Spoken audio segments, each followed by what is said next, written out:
What's up guys, and welcome back to another video. In today's video we're going to talk about a dryer not starting.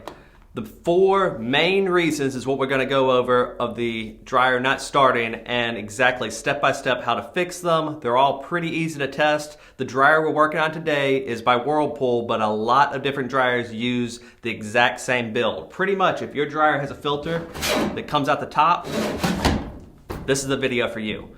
If you have another type of dryer, it's actually pretty similar problems, except for how to take the dryer apart to get to those problems might be slightly different. So this may still help you, but here's the top 4 reasons of why a dryer will not start and how to fix them. Let's get started. But before we do, make sure you unplug the machine because we don't want to die.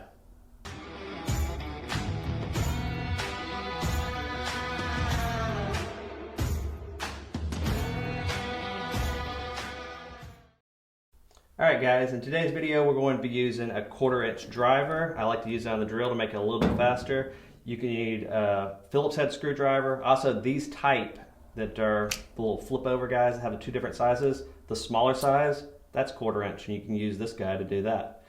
And we're going to need a tester, power tester. If you don't know how to use a power tester, I'm not going to make this video extremely long. I know a lot of people, if you own one, you probably know how to use it. But if you don't, look up a video on your type of tester. You're going to be testing for 110 and 220 power, and you're going to do a ohms setting. Basically, usually a lot of testers will have a little audible beep when you touch the 2 prongs together, and that's for checking fuses, and we're going to need to check that too.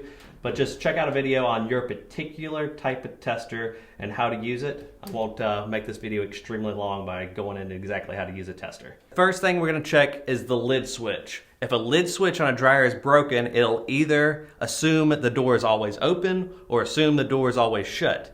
And if it's thinking the door is always open, it would be the same as having your dryer open and trying to press the start button, and obviously it wouldn't come on. It's a child safety feature, so no one can put their arm in there or put a kid in there and be able to turn it on when they're halfway in. So with that switch off and broken, it will not work. How to test it is super easy. All right, on this dryer, the lid switch is right here in the corner, and if you press it, it will make a click. If it is not clicking, it's more than likely gone bad. If it is clicking, it's more than likely okay. A lot of times too, you'll look at the switch and it'll just be dangling loose. It won't be firmly pushing back on you. The spring will go bad on them and it'll just literally dangle loose, and you'll press it and it'll make no noise. So that's a quick check to see if that's gone bad without having to actually open up anything and get to that switch. If that's what's gone wrong with you, let's go over real quick how to change it. There's 2 Phillips head screws, one here and one here. And we're going to undo both these screws, and we're going to open up the dryer top. We're going to take the filter out first. We're going to undo these 2 Phillips head screws. And if you put a rag in this hole, you won't have to worry about dropping these screws down that hole, because it's a nightmare if you drop them. We're going to take this, we're going to flex this forward just a little bit and lift up. Or you can take a flathead and push it about there, and also it'll make it come up. But from right here, we're right at the lid switch. All right, from right here, here's your actual lid switch connector. And it'll either look like this guy right here, where you just have to push something sharp into that hole and release it, or it will be the newer type, and it's really nice, the newer type, and they have like a quick release tab right here, and that makes it super easy. You just pull that guy up a little bit and it comes unplugged real nice. It'll either be a 3-prong or it'll just be a 2-prong. You can use a 3-prong on the 2. The only difference is if you have a light, it's a 3-prong. It'll turn the light on and off. If you don't have a light in your dryer, and some dryers don't come with them, it'll just be a 2-prong. And it'll be fine either way. You can use a 3-prong lid switch on a 2-prong though. It just won't work a light. All right, put that back together. Let's go over the next problem. From here, we're just going to take this whole back frame off, and we're going to take this plug cover off. I've got the plug completely off of here right now, but normally you would have a plug hanging out of this hole if you're hooked on the machine. Again, make sure you're unplugged because we're testing power.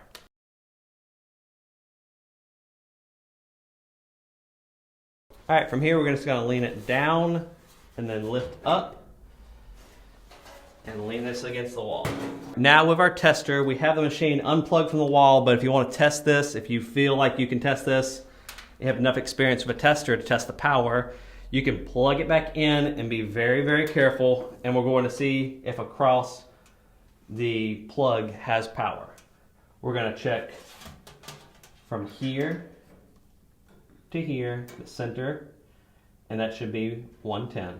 We're going to check from there to there, and that should be 110.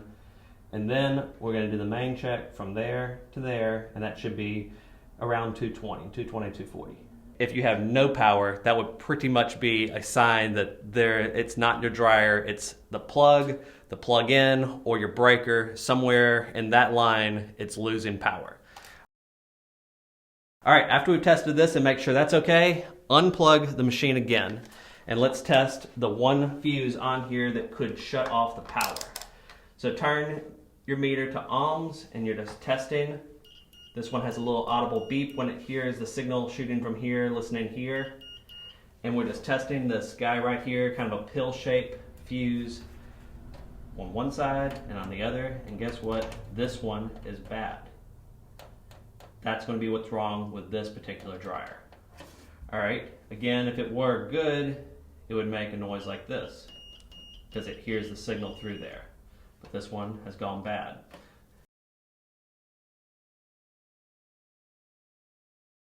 Likely, this means there's an issue with the actual dryer overheating. This fuse goes out when things get too hot. Check out my dryer lint clean out video. I have a video that goes completely step by step on how to clean out every spot where the lint could be. If you just replace this fuse, more than likely it's just gonna go out again and you're gonna have to replace it again, or it's also a fire hazard because it's overheating for a reason. Don't just fix a symptom, fix the problem that's causing the symptom. And it cuts the motor off. So the motor will no longer come on when this fuse goes bad. It's different than this fuse that's over here that just cuts off the heating element. When this one blows, only the heating element will not come on, the fan will still come on, the motor. So this will not be your problem more than likely. More than likely it would just be the other fuse. All right, the last one, and I'll show this one last because it's the least likely one to go bad, is the starting button. The actual button that starts your dryer has gone bad. Let's check it. You have to, again, have the power undone, undo the back panel. All right, so what we're checking now is the actual starter switch right here on the front that we were checking in the very beginning that won't start the dryer. Very uncommon for these to go out. They do go out though. And the wires we're checking on this particular switch, and there's a bunch of different types. This one has a signal on-off button, meaning it will make a chime when it's done drying. If your dryer doesn't have that, it's not gonna have an extra 2 wires on this. We'll just have 2 wires, much easier to check. But this one, the 2 blue wires, are the ones that we're going to be checking. We're going to check from this one. We're just going to stab in. Again, we're unplugged. Stab in. And we're just going to press the button on the opposite side and see if we got signal going through. And we do. And this guy is fine. All right, again, this might look slightly different. They make a bunch of different starters. Very unlikely. Just figure out which 2 wires would be. This one's pretty obvious. It's probably associated with the same fuse down there with the 2 blue wires. So it's the 2 blue ones on this guy.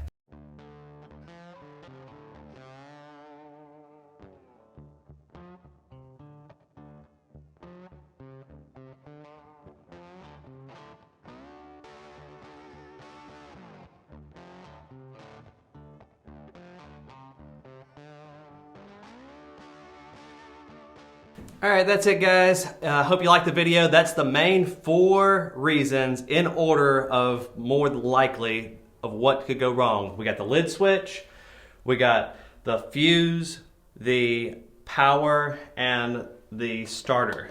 And power by far is one of those super easy. These 2 are easy to check, the lid switch and the power. You don't even have to undo the machine to really do that.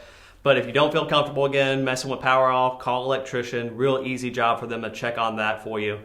But please like, please subscribe. We'll see y'all next time. Thanks for watching, guys, and please like and subscribe. It really helps the channel. Also, if you have any doubts the part you're going to get is the right one, check out the video I link in the description below.